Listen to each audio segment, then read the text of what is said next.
Hey everyone, this is Sal from Geek.com, and I'm here at the Magellan eXplorist 510. This is a handheld GPS unit that sits in the middle of Magellan's lineup.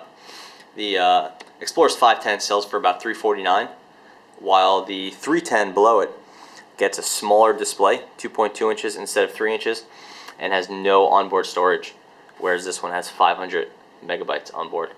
The most important change, though, is that the 310 does not have a digital camera that the 510 has. This can be used to obviously take photos, but those photos are geotagged, so you know exactly where you took them. And then when you upload them to Picasa or Flickr or whatever, they have your location information in.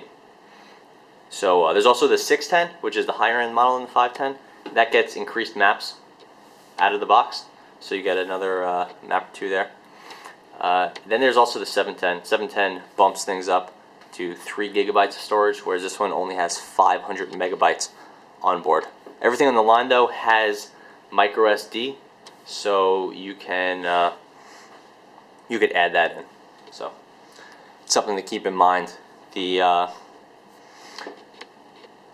510 is a little bit on the clunky side. It could be thinner, could be lighter, but it's comfortable to hold and it doesn't heat up, which is nice. It's powered by 2 AA batteries, so you can put rechargeables in there, but it doesn't come with rechargeables. But the good news is if you run out of batteries, you could just pop in 2 more. The design is really basic. There's almost no buttons on it aside from power on the top, and then your back button, or actually it's more of a context menu button, and then you have your hot button for your camera.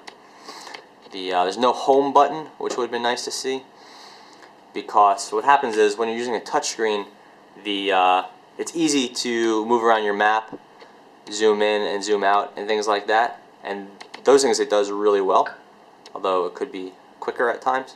But what happens is if you want to do something more advanced, save a track, go back to an old track, change the user profile, things become a little bit slow then, and that's when the eXplorist series falls behind something like, I don't know, the GPS map series from Garmin. But past that, it does a pretty good job. It runs a 3-inch display at 240 by 400, so it's a nice cross between having a reasonable amount of information on the display and not getting the device to be too big. It's pretty quick. You can see it moving around, going in and out, so that's good. Could be faster, but it's not something that people are going to complain about given the competition. It's Ipx7 Certified, so this thing could take a drop and it could take some splashing with water. And then don't look for any advanced features. There's no, you can't plug in an antenna to this to increase your GPS coverage, but it does have a Surfstar 3 chipset, so as far as accuracy goes, this is a nice unit for an enthusiast. So yeah, for $349, this isn't my pick in the handheld GPS market, but for hikers and bikers and motorsport enthusiasts and things like that, this will definitely get the job done.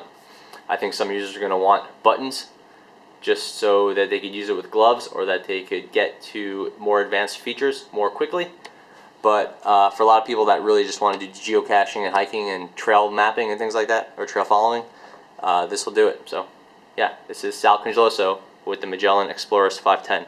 Thanks for watching.